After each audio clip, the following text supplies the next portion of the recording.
Good afternoon. My name is Montgomery Blair Sibley. I'm the attorney for Larry Sinclair, and I just want to give you an overview of how we're going to proceed this afternoon. First, the National Press Club rents space. They do not condone or endorse the views of the people who rent the space. And we've been overwhelmed with people criticizing the National Press Club, and we just want to make it clear, Larry is here because he rented this room, and as a result, he's allowed to get up and say what he wants to say. The National Press Club has nothing to do with that. Mr. Sinclair is going to make a brief statement.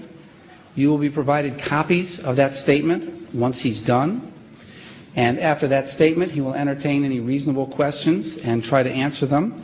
The procedure for doing that will be this microphone, because we're being recorded and we want to make sure your questions are recorded so that we get a full question and answer for the video that's being made today. I will come around the room. I will not give you the microphone, but I will hold the microphone so you can ask your questions. And at the end of that statement, at the end of the questions, Larry will be leaving the room. With that said, Mr. Sinclair, the microphone is yours. Good afternoon. First thing I'd like to do is thank a very personal thank you to Reverend Pastor James David Manning for showing up, for his support. Thank you so much for being here. It means a great deal. Good afternoon. My name is Larry Sinclair. I'm a former recreational drug user, drug trafficker, and I'm a convicted felon for crimes of forgery, bad checks, and theft by check. But I'm also an American citizen. I love this country, and I cannot stay silent regarding Barack Obama, knowing what I know. Today I will discharge my obligation as a citizen to witness this knowledge to you and raise questions for others to investigate and consider. I'm going to briefly describe my background and experiences with Senator Obama.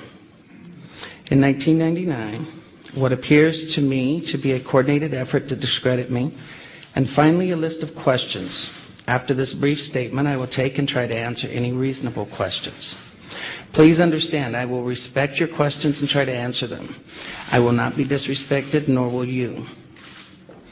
My background. I'm 46 years old and I currently reside in Duluth, Minnesota. I am a U.S. citizen. I've made mistakes in my lifetime.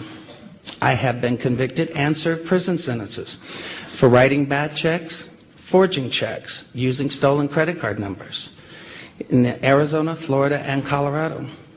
These events occurred over 20 years ago, between 1980 and 1986. After going public on the internet with these claims against Senator Obama earlier this year, I became aware of a warrant out of Florida dated from 1986, which I have resolved, and it has now been dismissed. I also have an active Colorado-only warrant for alleged theft and forgery.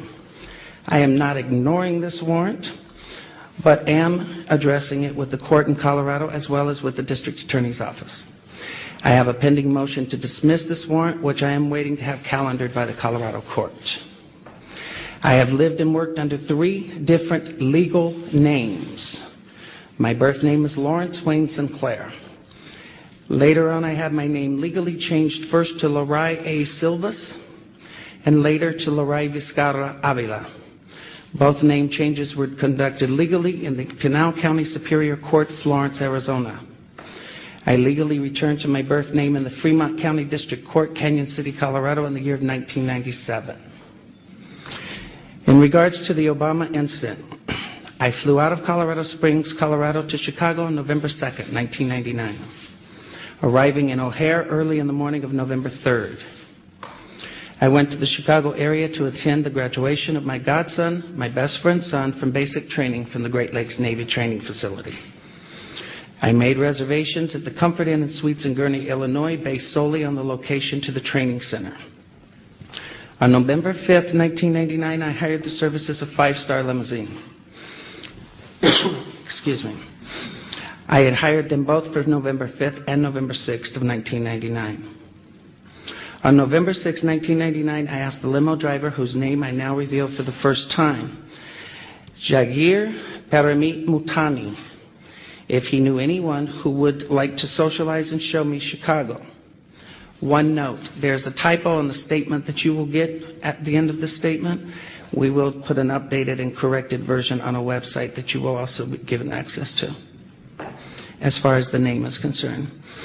Mr. Mutani understood that I was looking for someone who knew Chicago and would enjoy socializing. Mr. Mutani said he knew someone who was a friend of his. On November 6, 1999, after picking me up at the hotel in Gurnee, and this is significant, Mr. Mutani used his cell phone to make a call. That call was made to then Illinois State Senator Barack Obama to set up an introduction between myself and Senator Obama. Upon arriving at the bar and exiting the limo, Senator Obama was standing next to Mr. Mutani, and I was introduced to Senator Obama by name. Later that evening in a bar which I believe was called Alibis, and I state believe because I have failed so far to get Citigroup to provide the credit card receipts that has the actual name. I mentioned I could use a line or two to wake up. Senator Obama asked me if I was referring to coke, and I stated I was. After stating I was, Obama stated he could purchase cocaine for me and then made a telephone call. This too is significant, from a cell phone to a presently unknown individual, during which Senator Obama arranged the cocaine purchase. Senator Obama and I then departed the bar in my limousine and proceeded to an unknown location where Senator Obama exited the limousine with $250, which was provided to him by me. Returned a short while later with an 8-ball of cocaine, which he gave to me. I did ingest a couple of lines of cocaine, and shortly thereafter, Senator Obama produced a glass cylinder pipe and packet of crack cocaine from his pocket. Obama then smoked the crack cocaine. I performed fellatio on Senator Obama in the limousine during the time Senator Obama was smoking crack cocaine, after which I had the driver take me to my hotel, the Comfort Suites, Gurnee, Illinois. The following day, November 7th, 1999, Senator Obama appeared at my hotel room, unannounced, uninvited, where we again ingested cocaine, and I again performed fellatio on Senator Obama. Significantly, both the driver's telephone call to Senator Obama and his call to the drug dealer should appear on the driver's and Senator Obama's cell phone billing statements. In the fall of 2007, September 2007, I contacted the presidential campaign of Barack Obama to request solely that Senator Obama publicly correct his stated drug use record to reflect his use of crack cocaine with me in November of 1999. When I made the first contact, I left with the presidential campaign of Senator Obama a telephone number for the campaign to return my call. The first number I provided was a Texas cell phone number. From the period of Labor Day weekend 2007 through November 18th of 2007, I did provide a total of 4 different callback numbers to the Obama campaign. As I had moved and I had changed the numbers to reflect locally my place of residence at the time. In late September to early October, I lost my place here. In late September to early October 2007, I received a call from a male who identified himself as a Mr. Young, stating he was calling in regards to calls I had made to the Obama campaign. This first call was in fact an attempt by Mr. Young to obtain from me the identities of anyone I contacted concerning my 1999 allegations against Senator Obama. This first call shocked me in that this Mr. Young asked me why I had why I had never mentioned to the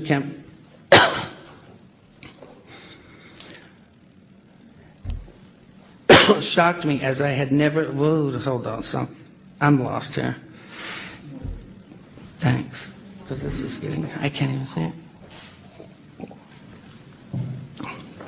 The first call was in fact an attempt by Mr. Young to obtain from me the identities of anyone I contacted concerning my 1999 allegations against Senator Obama.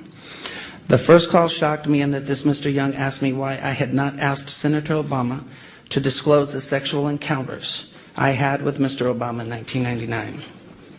I was shocked as I had never mentioned to the campaign or anyone working for the campaign any sexual encounters, as my call was prompted by drug allegations only. The call ended with Mr. Young stating I would hear from someone in a few days.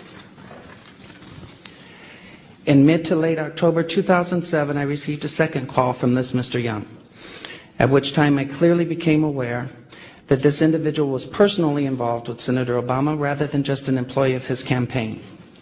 The tone of the conversation had a sexual nature. Mr. Young did not once advise me how he obtained my phone number, which by this time had now changed to a Delaware number.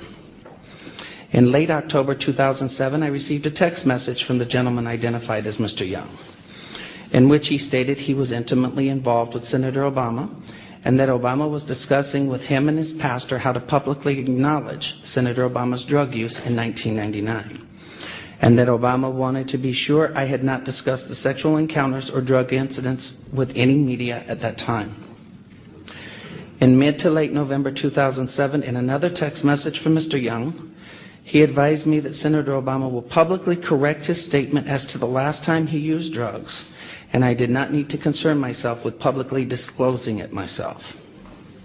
The last contact I had with Mr. Young was in early December 2007, when he made it clear to me that Senator Obama had no intentions of publicly acknowledging his 1999 use of crack cocaine, and that Mr. Young was in fact doing nothing more than milking information from me for Senator Obama's use.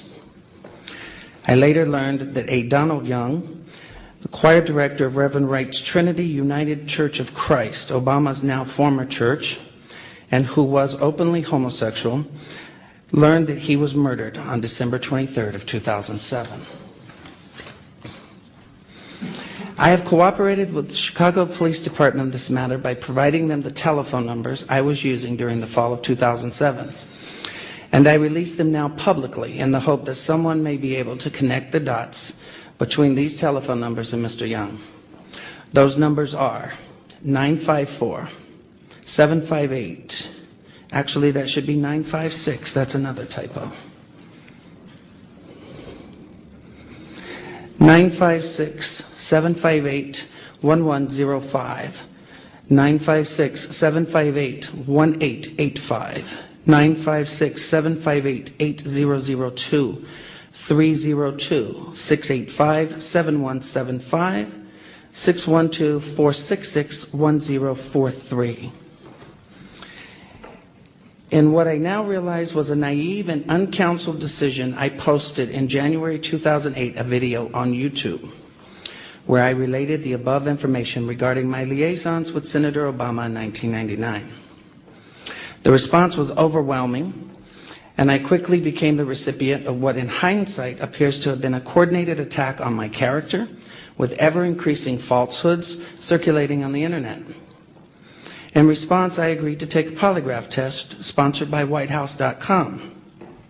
The results of that test have been partially revealed to the end of labeling me a liar and taken as gospel by all. I'd like to make the following comments about that polygraph test. First, I have been subsequently advised that WhiteHouse.com was a website dedicated to anti-Clinton pornography until earlier this year. In fact, until January of 2008 to be exact. Second, I have now come to understand that lie detectors are junk science at best, which is why courts of law refuse to use them. Third, a review of the results by a George W. Matchik, PhD of antipolygraph.org, raises serious questions about the legitimacy of this particular examination. Indeed, overlooked by almost everyone is that WhiteHouse.com's own examiner, Dr. Gordon Barlin, Salt Lake City, Utah, observed that on the drug question regarding Senator Obama, that the computerized score found that there was less than 1% probability of deception by me. That's about as high a passing score as one could possibly obtain. Finally, in February 2008, I was told anonymously that Dan Parisi of WhiteHouse.com received $750,000 from the Obama campaign through David Axelrod's AKP Media and Message One, or Message and Media, I think, to organize an effort to publicly discredit me. When I confronted Dan Parisi with this allegation, he did not deny it, but instead withdrew the second exonerating polygraph report of Dr. Gordon Barlin, failed to post the video of my polygraph as he and WhiteHouse.com promised they would do, and even removed posts from their website altogether, claiming that I had had enough of the attacks by Sinclair's supporters and Sinclair himself, quote unquote. The polygraph results, as misrepresented, were immediately seized upon by the blogger community, and I became the subject of vicious lies about me. I was forced to file a lawsuit in an attempt to stop those lies about me that had been circulating. That lawsuit sought to obtain the proof of what I was saying about my contact with Senator Obama through subpoenas for the identities of the anonymous bloggers, so they could be linked to the Obama campaign and relevant records of the cell phone companies to prove the truth of my allegations. To date, though the lawsuit is now over 90 days old, Judge Henry Kennedy has refused to permit the suit to move forward so this evidence may be obtained. In conclusion, in sum, you can discredit my story, and then you can make your decision on who should be next President of the United States. The burden is now off of me, as I have told my story without the distortions that have been intentionally heaped on me, and what my lawyer tells me is an ad hominem attack. Shoot the messenger so you don't have to hear the message he is bringing. I'm now done. It's for others to find the corroborating evidence of my story by locating the limousine driver, Mr. Multani, by checking the telephone numbers related to Donald Young and Senator Obama. I leave you with these questions that I've asked of Senator Obama, but in which he, of course, refuses to answer. Who wants to be the next President of the United States? Has refused to answer. Number one, why won't Senator Obama provide his cell phone numbers and telephone records for all his personal and official cell phones held by him for the time period of no more than November 3rd through November 8th of 1999 when we met? Two, why won't Senator Obama provide his cell phone numbers and telephone records for all his personal and official cell phones held by Senator Obama for September 2007 through December 23rd of 2007, the murder of Donald Young? Three, why won't Senator Obama provide all email communication, both personal and campaign related to and or from AKP Media and Message from January 18th, 2008 through February 29th of 2008 for Senator Obama, David Axelrod, and David Plouffe? Fourth, why won't Senator Obama provide proof of all payments made from AKP Media, Obama for America, David Axelrod, David Plouffe, and Senator Obama's accounts for the period of January 18th, 2008 through February 29th of 2008? On a website that we posted today, LarrySinclair.org, you will find the documents that I have referred to in the statement. A copy of the homepage for that website is attached. And Mark's going to be passing them out. Thank you for the time and your attention this afternoon, and I will now take any questions. Test 1, 2, 3. Who's got a question? Yes, sir. Mr. Sinclair, could you explain why, if this incident happened in 1999, you waited until 2007 or 2008 to come forward? It's a question of credibility, sir. Why didn't you come forward back in 1999 or 2000? Well, number one, in 1999, I really didn't care whether he was a senator from Illinois or not. To be honest with you, I wasn't a resident of Illinois. As far as why now, I was living in Mexico up until 2006. It really was of no interest to me. I know plenty of politicians, both locally and internationally, that are pretty much crooked. The whole issue was based on his drug use and his claim that he had not used drugs since his college days, and that was the whole issue that brought this forward. Next question, sir. Are you receiving any financial support for your efforts from anyone? And if so, do any of those people have connections to the Republican Party? I'm glad you asked that question. Number one, I am not connected with any party, Republican, Independent, Libertarian, Democratic, none. Nor are anybody that are contributing to the cost and the expense of this. Every penny that has gone to pay for this press conference, my travel expenses, have come from average American citizens, most of them actually, according to their own statements, are declared independents, in the sums of from $12.31 to $100. Question, yes, sir. Mr. Sinclair, can you explain why, if this incident happened in 1999, you waited until 2007 or 2008 to come forward? It's a question of credibility, sir. Why didn't you come forward back in 1999 or 2000? Well, number one, in 1999, I really didn't care whether he was a senator from Illinois or not. To be honest with you, I wasn't a resident of Illinois. As far as why now, I was living in Mexico up until 2006. It really was of no interest to me. I know plenty of politicians, both locally and internationally, that are pretty much crooked. The whole issue was based on his drug use and his claim that he had not used drugs since his college days, and that was the whole issue that brought this forward. Next question. Are you receiving any financial support for your efforts from anyone? And if so, do any of those people have connections to the Republican Party? I'm glad you asked that question. Number one, I am not connected with any party, Republican, Independent, Libertarian, Democratic, none. Nor are anybody that are contributing to the cost and the expense of this. Every penny that has gone to pay for this press conference, my travel expenses, have come from average American citizens, most of them actually, according to their own statements, are declared independents, in the sums of from $12.31 to $100 each. David Hutchins, American News Project. What is Veritas Federal Media, and what role do they have in renting this venue and the camera crew in back? The media company you just requested, what is it? It's exactly what I just answered this gentleman. It represents every individual person. It's not a company, in all honesty. It was established as an email address when I arrived here for the Democratic National Committee's bylaws and rules and bylaws. Okay, I did. Okay, it's not a company. It is nothing more than a name to represent all of the individuals across this country that have helped get this story out.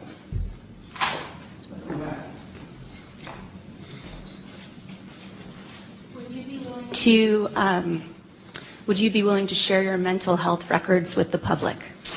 Actually, I'm going to post later this afternoon a list of all of my doctors, going back through all of my medical records that are available through 1999. Anyone with valid, legitimate press credentials that wants to check my mental health history, I will be more than willing to sign an authorized medical release for that purpose. Will we get more than 30 minutes? Huh? More than 30 minutes? More than 30 minutes of what? With the documents. Well, actually, if you're valid press and you want me to release my psychiatric records, I'll release them to you as long as you pay for them. I have nothing to hide. Well, it was a joke. It was about McCain and the 30-minute. Oh, sorry. You can tell where I'm at today. Yes, Mr. Sinclair, will you state whether you had sexual relations with any other politicians here today? Actually, your name has come up with Senator Larry Craig. For the record, I have not been engaged or involved with any other politician. In fact, at the time that I met Senator Obama, I had no idea that he was actually in Illinois politics. Behind you. Change your name so often? Well, first of all, in my younger years, I was considered like, wild. And it was more out of respect to my family because, as you can see, with everyone putting my past history all over the place and mistorting it, I changed my name. The first two times I changed my name was while serving prison sentences in Florence, Arizona.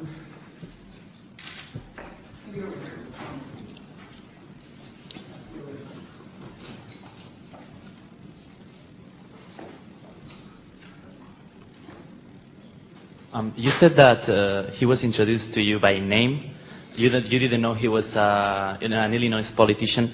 And why would he be introduced by his true name to you, and you would know that he was a politician over the years? How did you realize that it was him? I mean, because if he's going to engage in sex and drug taking and he's a renowned politician in Chicago, it strikes me as a little bit strange that they give you his real name through a limo driver. I mean, that story doesn't make a lot of sense to me. And how would you remember for 10 years when you lived away and then recognize him on TV, or how? Okay, first of all, yes, he was introduced to me by name, okay? He was introduced to me as Barack Obama. And as far as me not knowing that he was a politician locally, I was not a resident of Illinois. When I became aware of exactly who he was when he gave the keynote speech at the Democratic National Convention in 2004 while I was living in Mexico watching it on Sky TV. No, I did not say that. I told you he was, in fact, introduced to me by name. I have always stated that he was introduced to me as Barack Obama by the driver and by Barack Obama himself, sir. Always. Hey, Larry, how much did this whole event cost you? And what are you doing now for a living? Well, as far as anybody wanting to know the final expenses, I would have to check because I've had a few things changed in the last 24 hours. But as of Monday morning, I think it came to a total of $4,126.89. And what I do for a living, I am disabled permanently due to severe nerve damage and spinal injuries. And believe me, it's killing me standing up here this long, but I'll take the question anyway.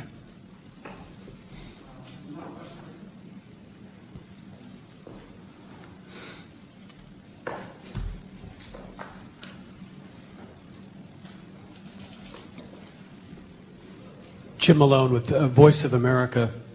Given your criminal record, the fact that the crimes that you've been involved in involve deceit and fraud, why is it that you think that anyone would believe what you're saying now? Well, to be honest with you, it's not so much whether you believe me or not as much as you hear me. Okay? I mean, it's not my intention to convince you. First of all, I'm not going to defend my lifestyle for the last 46 years. I've made mistakes. But I've always admitted to anything I've done, including these crimes. Okay?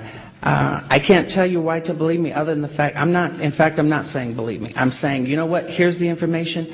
Look at it, do your own research, but do it based on the facts. Stop doing it based on this constant misinformation and misrepresentation that's been circulating on the internet. I'm going to give you everything in writing and you make your own decision.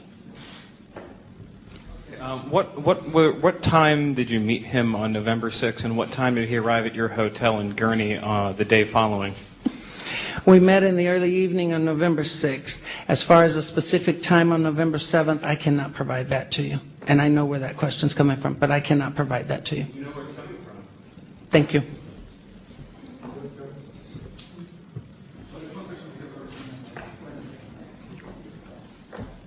How, when, and where did you incur this permanent disabling nerve and spinal injury? Sacramento, California.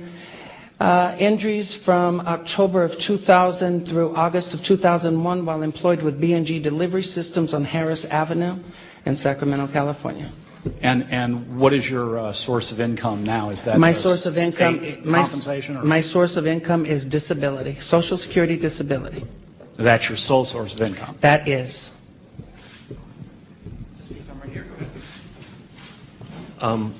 We all recall the claims and counterclaims and what happened with the Clinton allegations vis-a-vis Monica Lewinsky. Can you offer any physical evidence, any identifying physical features and so on that can support your claims? I have already announced that I would identify certain physical features, but I will not do it at this time. It will be posted later at the advice of my attorney after we've discussed the specifics.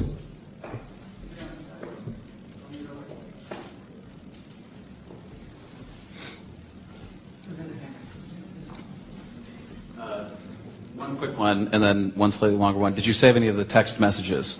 The text messages, I've contacted Sprint Nextel, and the changing of the phone numbers, they actually have the procedures that they can recover the text messages from those numbers, but they do not stay on the phone when the numbers are changed.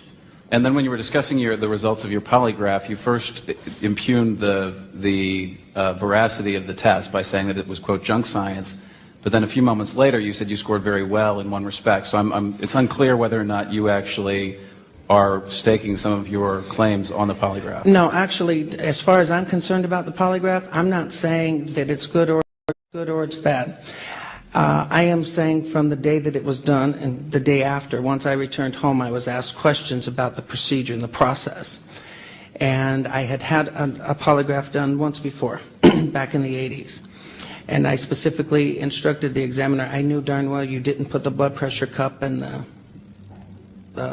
whatever on the fingertips on the same hands. And he was advised of the nerve damage and the fact of the circulation, and I have bilateral ulnar nerve entrapment in both arms.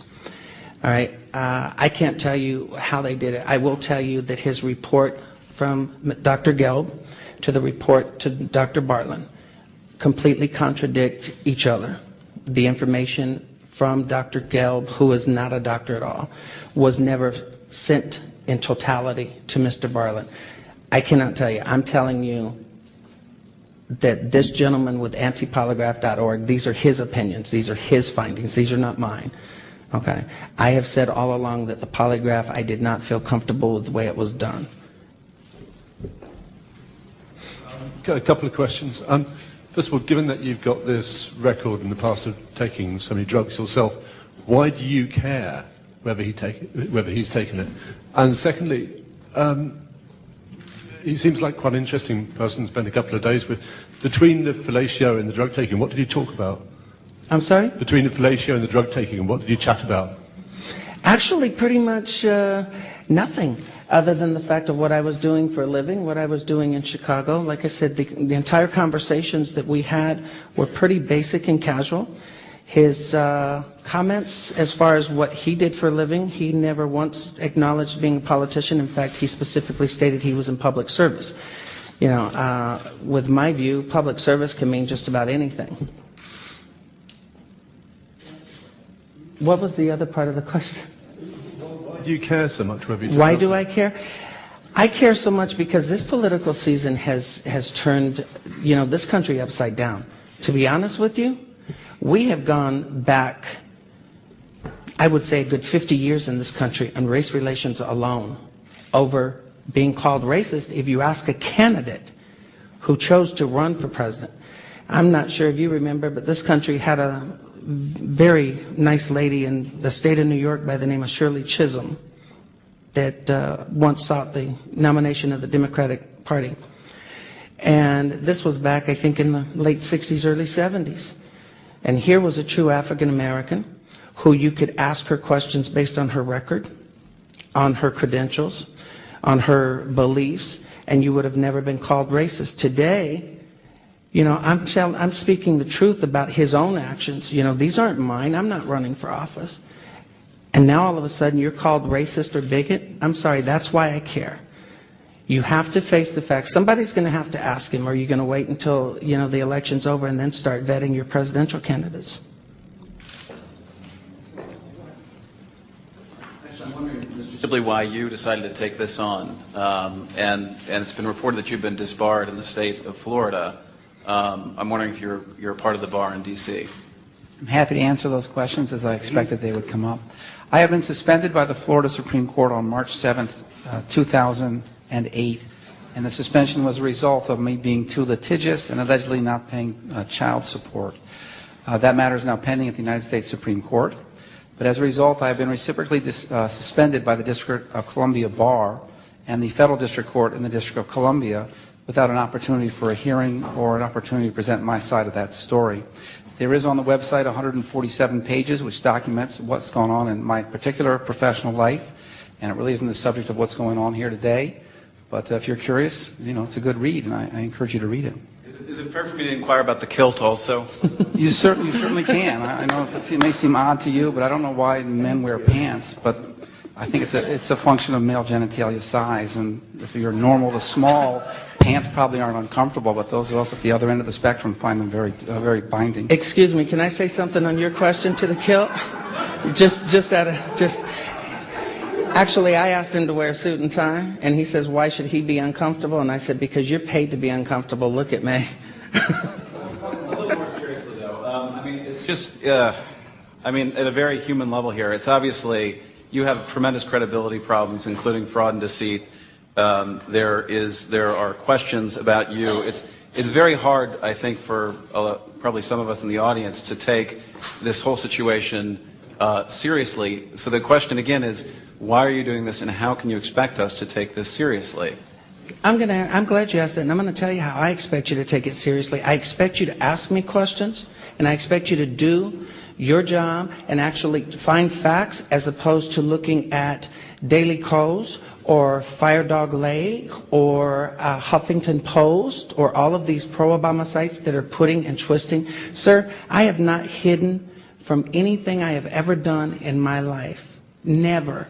You can go back to the judges in any one of my cases, and they will tell you I have never wasted a taxpayer dime on a trial or even a preliminary hearing. If I did it and I got caught, I said I did it, okay? And I understand you asking about my credibility. You know what? My crimes were 20 some odd years ago, with the exception of the alleged crime in 2001, which I have not ran from, even though I'm being portrayed as hiding and running. I'm not, okay? That's what I'm asking you to do. I'm asking you to actually get facts and then make your decision, rather than fake Washington Post articles saying that I've been investigated 8 times over 25 years for blackmail against politicians, which is not true, but yet you're continuing to repeat it over and over again. Even though it's been proven not to be true, it doesn't matter. It's what is continuously being recycled out there. As long as you tell the truth, which I'm doing, you can talk about anything about my past that you want to. It doesn't bother me. I admit to it. You know, you can't live your life and then run and hide from it later. It doesn't work that way. Well, you say you want us to get facts, but most of what you're alleging is difficult to corroborate. I mean, would the limo driver have witnessed the crack smoking and the fellatio, or were you and Obama the only people that... Mr. Multani actually does have personal knowledge of the actions and the transactions that took place in the limo. Let me explain something to you. I was actually in contact with Mr. Multani in the first part of this year. Since posting the YouTube video and the vicious attacks on the internet and the allegations that are constantly circulating out there that nobody bothered to fact check before they continue to post them, this driver has decided, and his family's decided, it's like all of a sudden they want to, disappear. It's my understanding that Mr. Multani's family was in Tupelo, Mississippi as recently as 3 weeks ago. I do know that there were public records at one time, and where those public records have disappeared in a couple of weeks because we had a private investigator down there actually going through public records that were verified just 2 months ago, and now all of a sudden they're not there.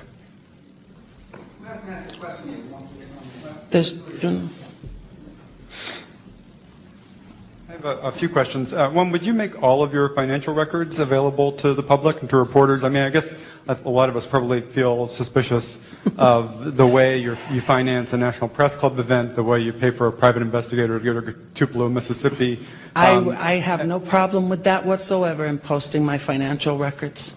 And a follow-up question. The Veritas Media Group, I understand that Joseph Giganti has disclaimed any connection. Okay. But it seems awfully odd that he would be, the spokesperson for Alan Keyes, political campaign, that your organization would be called Veritas.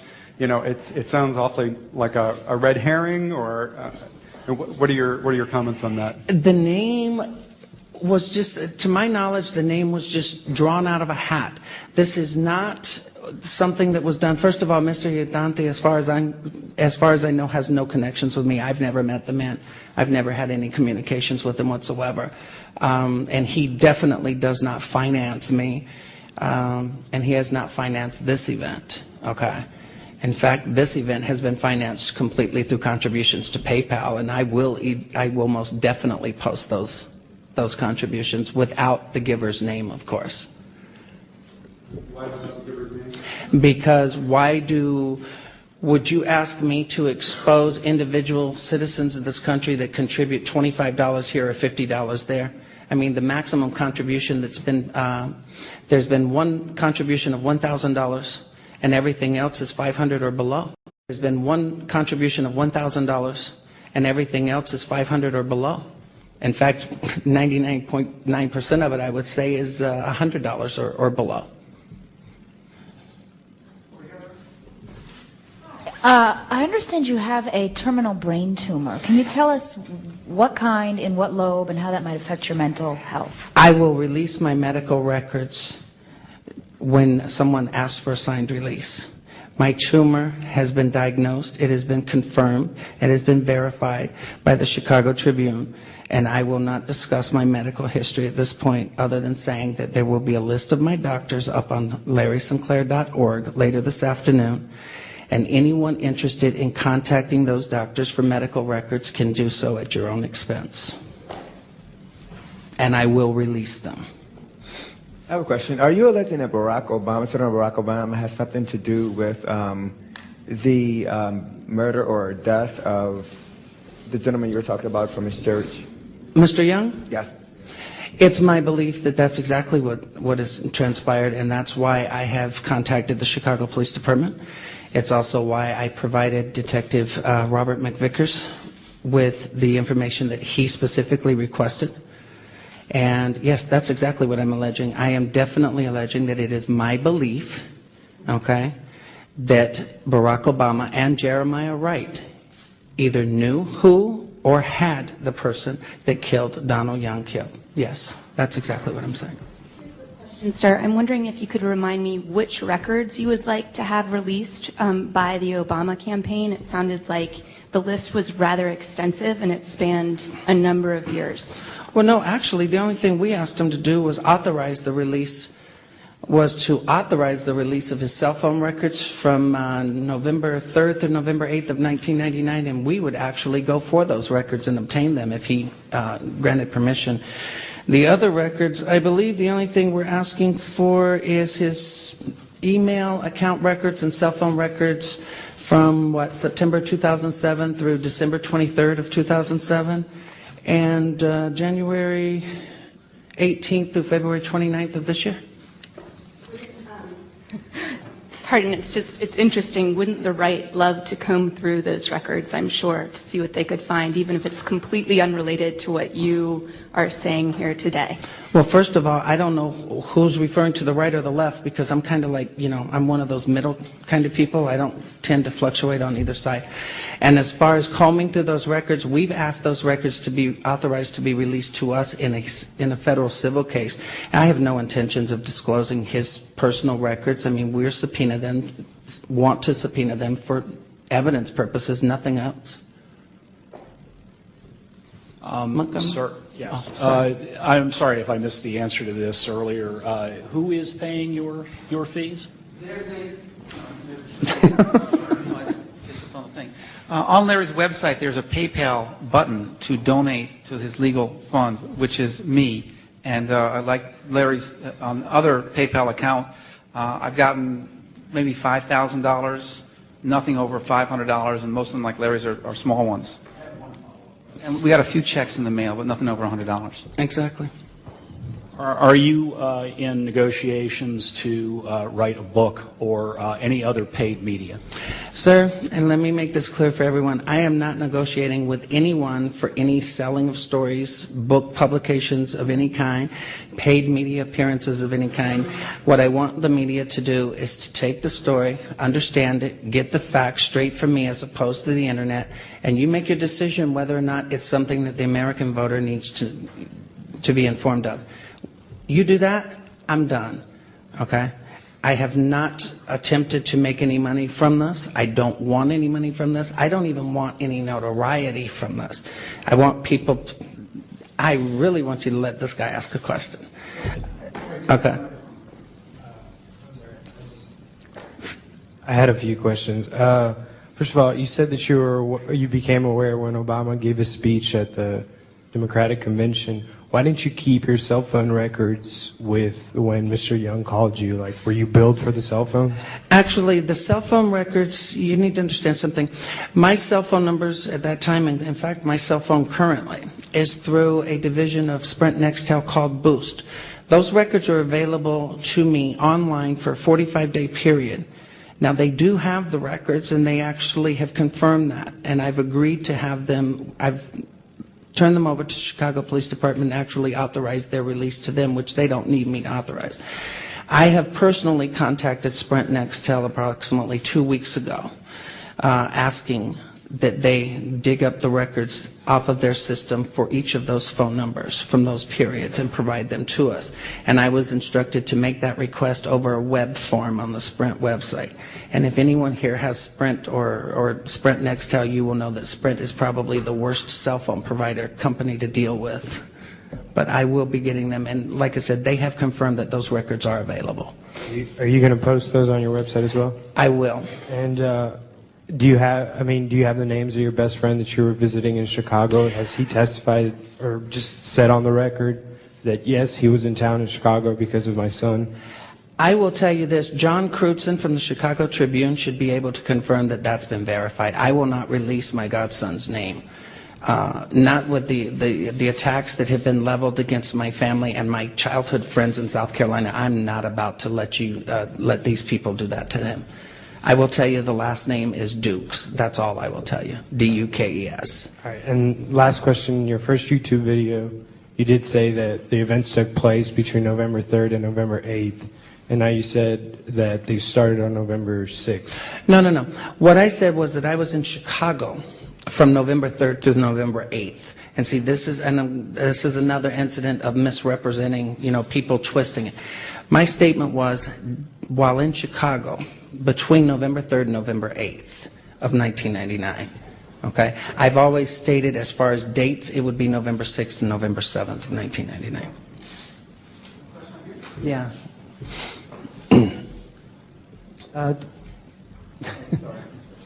Hello. This is a question for both of you. I just want to know, do either of you, what is your position on Barack Obama, whether or not he should be president, and how do these allegations inform your decision? That's between me and the voting booth, so I'll let Larry answer that. As far as me, I've always been straight up, and I said I've never told anyone not to vote for the man. In fact, I personally thought that he was somewhat charismatic, but my whole thing is I don't prefer either one of the three, honestly.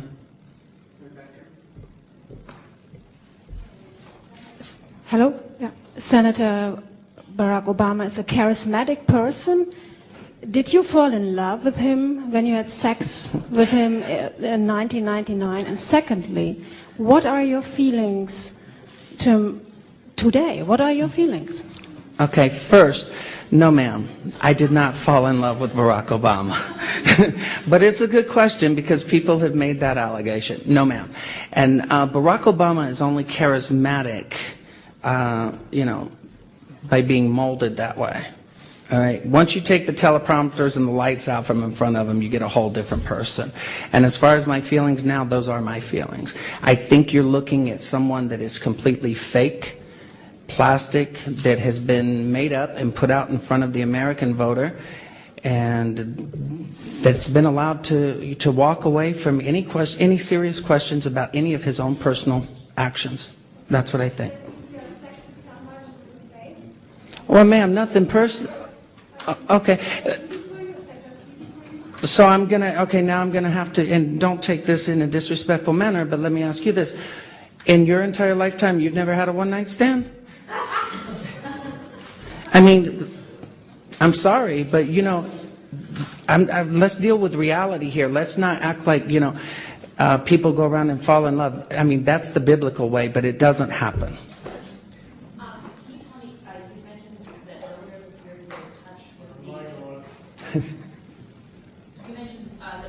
You were in touch with the limo driver. Can you detail that contact, and did you save those phone records? I was in touch with the limo driver, and the contact was basically letting know that I had made public allegations on YouTube after having notified a reporter with the New York Post, who the Post had decided that it was just a little too hot for them to run with at the time. I was informed that if, in fact, the story broke and this individual felt that there was enough media coverage where he was safe, then he, in fact, would come out and corroborate those statements. It was just a little too hot for them to run with at the time. I was informed that if, in fact, the story broke and this individual felt that there was enough media coverage where he was safe, then he, in fact, would come out and corroborate those statements. That's all I can tell you.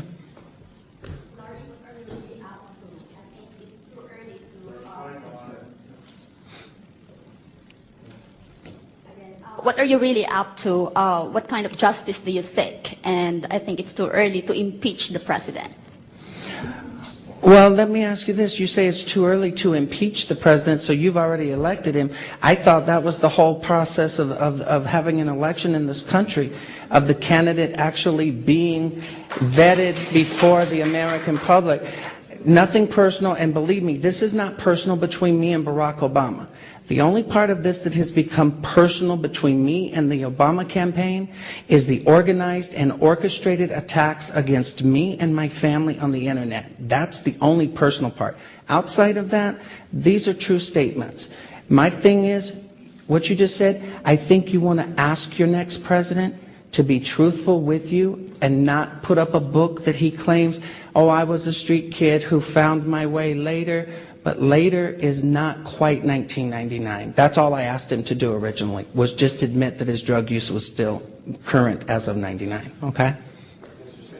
Sinclair, you said you first came to Washington with the Democratic National Committee Rules Committee session. Is that correct? Well, I originally came to D.C. the first time, I think was May 28th was my arrival.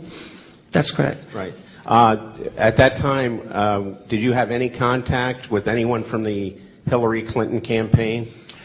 Are you referring to anyone that's official with the campaign or someone who official supports? or unofficial? Official or unofficial? I've had no contact, to the best of my knowledge, with anyone that represents the Clinton campaign or any other campaign. As far as speaking with people who adamantly support Hillary Clinton, yes, I'm sure I've spoke to quite a few of them on that day.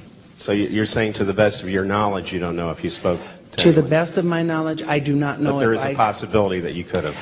What I'm telling you, sir, is I'm not going to stand here and tell you that I didn't speak to someone, because I may have spoken to one lady that, represented themselves to be one thing, and that's catch-22, and I'm not going there.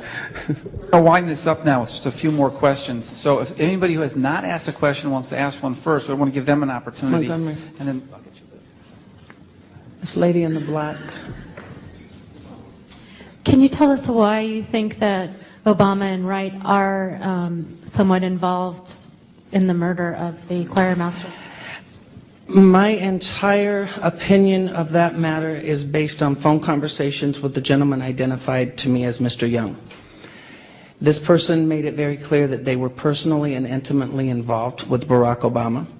The first contact that was ever made between me and that person initiated to my cell phone number, which was only left with the Obama campaign. And this person specifically made the statements that he was discussing Obama was discussing with him and his pastor on how to best deal with that situation. And then he ends up dead on December 23rd. That's how I'm saying it. And if I didn't answer it clear enough, let me know and I'll go back. Just one last question. Well, I'm sort of wondering if there's any truth to the rumors that you're at all associated or have been contacted by the Bilderberg group, but that's not my question. That's not my question. My question is, because I think we're all dying to know, especially Mr. Colbert. So, was he well hung? Actually, I've referred to that. You know what? I'm going to answer the question the same way I always have. Barack Obama is a wannabe black man with a white voice, and that's where I'll leave it. Yes, ma'am. How was Donald Young murdered? Donald Young was actually shot execution style, to the best of my knowledge. However, it's my understanding from discussions with the Chicago Police Department as well as from media accounts is that there was no forced entry. The door was closed. And I've always said that I believe Donald Young's murder was actually made to look like a copycat from a murder that was approximately 1 month earlier. Yes, I also read that there were 3 murders, gay murders. All 3 were connected to Barack Obama's church. I know of a second individual that was murdered who was in fact indeed a member of the choir As far as the details to that one, I can't really go into it because I'm not that familiar with it. I do know that a Larry, I think the name is Larry Bland, was murdered in November or late October, early November or something. And like I said, I believe that that was the murder that was used as a copycat to kill Donald Young. Nate Spitzer that was shot execution style, and then just recently there was an article that came out that Nate died of an illness. But then I saw on his best friend's blog that it was an executed Okay, murder. and that's why what I have done on my blog, and I understand where you're coming from with this because I've been inundated with these questions and people have made allegations, and I've tried to keep it simple. I cannot speak on Nate Spitzer. I cannot speak on Larry Bland. I have asked everyone to actually get their facts correct before they post information regarding these individuals' deaths. I spoke on Donald Young's death because I'm familiar with exactly what happened, and I believe I know who had it happen. In terms of sexual orientation, how do you identify gay, straight, bisexual? Who, me? I've been gay all of my life. Unfortunately, for some people who don't understand the lifestyle, I mean, I'm not one of those people who argue the point, you're born that way or you change that way. I've always been gay. Time, and Mr. Sinclair is now going to leave the room. I'll be out in a minute or two. If people want to organize a follow-up questions, I'll entertain and do that as best we can. Thank you for coming today. Thanks, guys.